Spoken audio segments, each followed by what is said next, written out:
नमस्कार। आज इस वीडियो में मैं आपके साथ रीतिकालीन कवि मतीराम के काव्य सौंदर्य विषय पर बातचीत करूंगा। रीतिकाल में अनेक बड़े महत्वपूर्ण और प्रसिद्ध कवि हुए हैं जिन्होंने इस काल में महत्वपूर्ण रचनाएं हमारे सामने रखी और हिंदी साहित्य को समृद्ध किया। मतीराम भी ऐसे ही महान कवि के रूप में हमारे सामने आते हैं जिन्होंने अपनी रचनाओं द्वारा रीतिकाल को समृद्ध किया। 1604 ईस्वी में उत्तर प्रदेश के फतेहपुर के बर्नपुर नामक गांव में ये पैदा हुए। इनके पिता विश्वनाथ त्रिपाठी भी साहित्य प्रेमी थे। श्रृंगार रस को रसराज मानकर उसका सांगोपांग विवेचन करने में इन्हें सिद्धि प्राप्त थी। मतीराम अनेक राज दरबारों में रहे और बड़ा सम्मान उन्हें मिला। सम्राट जहांगीर, बूदी नरेश भाव सिंह हांडा, हुमायूं नरेश ज्ञानचंद आदि इनके आश्रयदाताओं में अग्रगण्य हैं। मतीराम आचार्य और कवि दोनों के रूप में विख्यात हैं। इनके द्वारा रची गई जो रचनाएं हैं उनमें फूल मंजरी, लक्षण मंजरी, साहित्य सार, रसराज, ललित ललाम, अलंकार पंचाशिका, सतसई, वृत्त कौमुदी आदि प्रमुख हैं।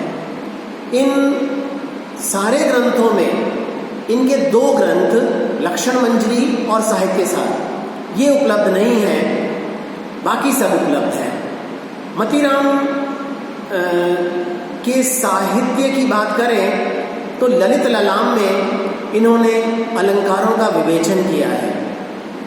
अलंकारों के लक्षण दोहे छंदों में दिए हैं और उनके उदाहरण में कवित्व और सवैयों का सुंदर प्रयोग इन्होंने किया है। लेकिन अलंकार के शास्त्रीय विवेचन की दृष्टि से इस ग्रंथ का कोई ज्यादा महत्व नहीं है। आचार्य मतीराम द्वारा लिखा हुआ रसराज लक्षण ग्रंथ ही वास्तव में इनकी ख्याति का मुख्य आधार स्तंभ है। इस ग्रंथ में इन्होंने श्रृंगार रस, उसके आलम्बन, नायक नायिका के भेदों का बड़ा ही सुंदर विवेचन प्रस्तुत किया है। मतीराम ने भानुदत्त की रस मंजरी और रहीम द्वारा लिखित बरवय नायिका भेद के आधार पर नायिका और नायक को श्रृंगार का आलंबन स्वीकार किया है। इतना अवश्य कहा जा सकता है कि मतीराम ने अपने पूर्ववर्ती लक्षण ग्रंथों का अंधानुकरण भी नहीं किया। भानुदत्त कृत रसमंजरी में वर्णित गुप्ता नायिका के 3 भेदों में से 2 भेदों वर्तिष्यमाण वृत्त आदि को छोड़ दिया है। इन्होंने इसमें संचारी भावों का उल्लेख नहीं किया। फूल मंजरी में फूल को आधार बनाकर श्लेष अलंकार का प्रयोग करते हुए इन्होंने नायिका के सौंदर्य का वर्णन किया है। इन्हीं के शब्दों में जाको वर्णन कीजिए सो उपमेय प्रमाण, जाकी समता दीजिए ताही कहत उपमान, जहां वर्णिए वुहुन की सम छवि को उल्लास, पंडित कवि मतीराम वह उपमा कहत प्रकाश। नायिका भेद का विवेचन इसी प्रकार से बड़े ही विद्वत्तापूर्ण तरीके से ये करते हैं। कुंदन को रंग फीको लगे झलके अति अंगन चारु गोराई, आँखिन में अलसानी चितौन में मंजु बिलासन की सरपाई, को बिनु मोल बिखात नहीं मतीराम लहै मुस्कान मिठाई, ज्यों ज्यों निहारिए नेरे है नैननी, त्यों त्यों निहै निकरे से निकाई। मतीराम की कविता की जब हम बात करते हैं तो इनमें प्रायः वह सभी विशेषताएं पाई जाती हैं जो कि एक सफलतम कवि के अंदर मिलती हैं। श्रृंगार निरूपण की दृष्टि से देखें तो रसराज और ललित ललाम में इन्होंने काव्य शास्त्रीय सिद्धांतों का विवेचन किया है। मूलतः ये श्रृंगार के कवि हैं और इनकी सभी रचनाओं में श्रृंगार रस का निरूपण खुद ब खुद उभर कर हमारे सामने आता है। प्रतिपाद्य श्रृंगार है, इसलिए नायिका भेद का वर्णन भी इन्होंने बहुत सुंदर ढंग से किया है। नायिका भेद में कोई मौलिकता तो ज्यादा दिखाई नहीं देती, लेकिन इनके दिए हुए उदाहरण बहुत सुंदर तरीके से हमारे सामने आए हैं। मतीराम ने नायिका भेद के वर्णन में ही नख शिख वर्णन किया है। पर्याप्त मात्रा में नख शिख वर्णन इनकी कविता में मिलता है। रसराज में नायिका का वर्णन करते हुए उसके रूप सौंदर्य का क्षण क्षण बदलता हुआ जो सौंदर्य है उसका बड़ा मनमोहक वर्णन वे करते हैं। नायिका का सुंदर गौर वर्ण कुंदन के सामने भी फीका नजर आता है। अगर हम इनकी कविता में भाव रस की बात करें तो इनके कविता में अनावश्यक शब्दों का आडंबर हमें दिखाई नहीं देता। सुकुमार और सुंदर कल्पनाओं से आप्लावित कविता मतीराम की है। शुक्ल जी इनकी स्वाभाविक और सुंदर भाषा के विषय में लिखते हैं कि भाषा के समान मतीराम के न तो भाव कृत्रिम हैं और न ही उसके व्यंजक व्यापार और चेष्टाएं। भावों को आसमान में चढ़ाने और दूर की कौड़ी लाने के फेर में वे कभी नहीं पड़ते। नायिका के विरह ताप को लेकर बिहारी के समान मजाक भी नहीं करते। उनके भाव व्यंजक व्यापारों की श्रृंखला सीधी और सरल है, बिहारी के समान चक्करदार नहीं है। मतीराम भाव निरूपण में बड़े सिद्धहस्त हैं। सत्संग के एक उदाहरण में वे लज्जा से लाल हुई नायिका का बहुत सुंदर वर्णन करते हैं। क्यों इन आँखिन सो निसंक है, मोहन का तन पानी को पीजै, मैं को निहारे कलंक लगे कि गाँव बसे कहूँ कैसक जीजै, लोत रहे मनयो मतीराम कहूँ गन जाई बड़ी तप कीजै, है वनमाल हिये लगिए अरु, है मुरली अधरस बीजै। अपनी कविता में ये अपने आश्रयदाताओं का भी यशोगान करते हैं। सम्राट जहांगीर और बूंदी नरेश राव भाव सिंह भाड़ा के दरबारी कवि रहने के कारण इन्होंने उनका बहुत यशोगान किया है। स्वरूप सिंह बुंदेला और महाराज शंभुनाथ सोलंकी के दरबारी कवि भी रहे, तो स्वाभाविक रूप से इनकी अपने आश्रयदाताओं की प्रति जो लिखी गई प्रशस्तियां हैं वो बड़ी ओजपूर्ण भाषा में लिखी गई।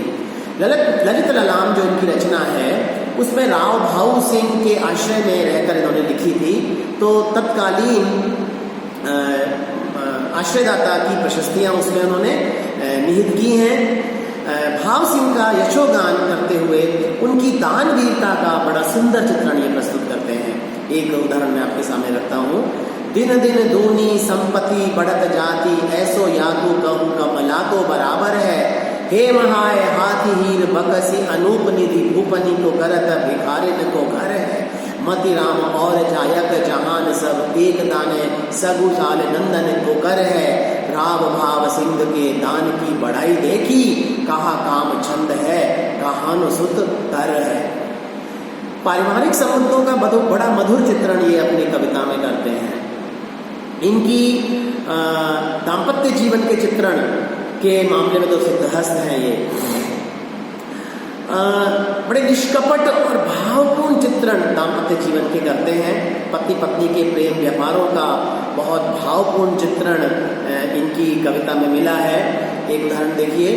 केली के रति अघाने नहीं दी नहीं में लता पुनिघात लगाई, प्यास लगी को पानी द जइयो भीतर बैठी के बात सुनाई, जेठी पठाई गई दुलही हंसी हेरी हरे मतीराम बुलाई, कान के बोल पे कान न दीनी सुगेह की देहरी पैधरी आई।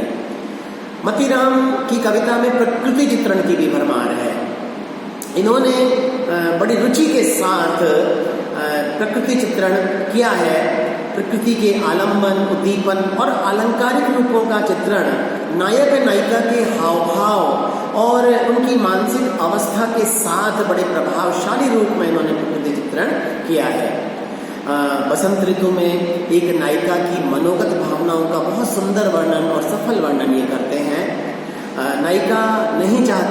उसका नायक ऐसे समय में वसंत ऋतु के समय में विदेश चला जाए, और जब नायक विदेश जाने की चर्चा मात्र करता है तो नायिका जो है उसे ऐसे लगता है जैसे कि कमल के फूल अग्नि वर्षा कर रहे हों। तो वह अपने प्रियतम से कहती है, मलय समीर लगो चलन सुगंध सीरो, पथिकन कीने परदेस तय आवनी, मति राम सुकवि समूहनि सुमन फूले, कोकिल मधुप लगे बोलन सुहावनी, आयो है बसंत भय पल्लवित झल जा, तुम लागे चलिन की चर्चा चलावने, रावरी तिया को तरवर सरवन के, किस लय कमाल है बारक बिछावने। वीर रस का वर्णन भी ये करते हैं, अपने आश्रयदाताओं के वीरतापूर्ण वर्णन इन्होंने किए हैं। मैंने पहले भी इस बात की चर्चा की है। बूंदी नरेश भाव सिंह का बड़ा ही अतिशयोक्तिपूर्ण वीरता का वर्णन इनके काव्य में मिलता है। एक उदाहरण आपके सामने है। सुवन को मेटी दिल्ली देश दलिबे को धूम, सुभट समूह निसी बाको उमहती है, कहे मति राम ताही रोकिबे को, संगर में काहू के हिम्मत ये में उलझती है। वीर और श्रृंगार के साथ साथ भक्ति में भी इनका मन रमा है। उच्च कोटि के भक्त ये शिव के रहे हैं। आश्रयदाताओं की प्रशंसा के साथ साथ अपने मन में अपने आराध्य भगवान शिव के प्रति भक्ति भाव भी इनके हृदय में सदैव विद्यमान रहा, और इनके उदाहरणों में, इनकी रचनाओं में हम इसे भी देख सकते हैं। ये एक जगह वर्णन करते हैं, तेरो कहो सिगरो मैं कियो निसिघोल तायो तिहुतापन पाई, मेरी कहो अब तू करी जो सब दाह मिटे परिह सियराई, शंकर पायनी में लागे रे मन मोरे ही बातनी सिद्धि सुहाई, आक धतूरे के फूल चढ़ाए ते रीझत है तिहु लोक के साई। इसी प्रकार से शिव के साथ साथ इन्होंने कृष्ण के रूप सौंदर्य का वर्णन भी बहुत स्थानों पर किया है, और कृष्ण की भक्ति का प्रतिपादन करते हुए इनका बहुत प्रसिद्ध इनकी पंक्तियां हैं। मोर पखामति राम किरीट में कंठ बनी मनमान सुहाई, मोहन को मुस्कानी मनोहर कुंडल टोलनी में छवि छाई। काव्य भाषा और छंद अलंकार की जब बात करें, अर्थात इनके कला पक्ष की ओर देखें, तो मतीराम की कविता में सुकुमार और सुंदर भाषा हमें दिखाई पड़ती है। प्रवाहमयी शुद्ध साहित्यिक ब्रज भाषा इनकी रही है। शब्दाडंबर कहीं नहीं दिखाई देता। रामचंद्र शुक्ल तो इनकी भाषा के बारे में एक बहुत खूबसूरत टिप्पणी भी करते हैं। वे कहते हैं कि रीतिकाल के प्रतिनिधि कवियों में पद्माकर को छोड़कर और किसी कवि में मतीराम की चलती भाषा और सरल व्यंजना नहीं मिलती। बिहारी की प्रसिद्धि का कारण उनका वाक वैदग्ध्य है। दूसरी बात, उन्होंने दोहे गए हैं, इससे उनमें वो नार सौंदर्य नहीं आ पाता जो कवित्व या सवैये की लय द्वारा संगठित होता है। उदाहरण के तौर पर एक उदाहरण मैं आपके सामने रखता हूँ। बेलनी को लपटाए रही है तमालन की अवधि अतिकारी, कोकिल के की कपोतन के कुल केली करे अति आनंद भारी, सोच करे जानी हो सुखी मतिराम प्रवीण सबे नर नारी, मंजुल बंजुल कुंज में धन कुंज सखी ससुरारी तिहारी। ब्रज भाषा पर मतीराम का बड़ा अद्भुत और अपूर्व अधिकार था। यही कारण है कि भाषा सौंदर्य की दृष्टि से वे श्रेष्ठ कवियों की गिनती में आते हैं। अपनी कविता में कवित्व और दोहों के अतिरिक्त सवैया छंद का उन्होंने भरपूर प्रयोग किया है।